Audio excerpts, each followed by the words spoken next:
siapa yang nak dapatkan kita punya biskut mamasap yang premium ni, boleh dapatkan di mana-mana hub berhampiran ataupun ejen-ejen sah mamasap, ataupun tak tahu nak beli kat mana, nak support Kak Hani punya bisnes, boleh je tekan beg biru untuk order. Untuk info, kita punya biskut kita ni memang laku keras. Ada beberapa biskut yang dah nak habis, dah stok.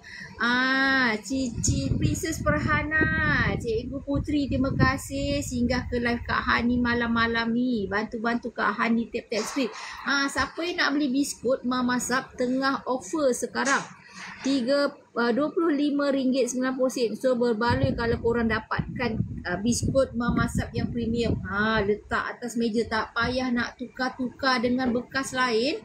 Letak je biskut mamasap atas meja, letak tulang 6 biji ke 8 biji.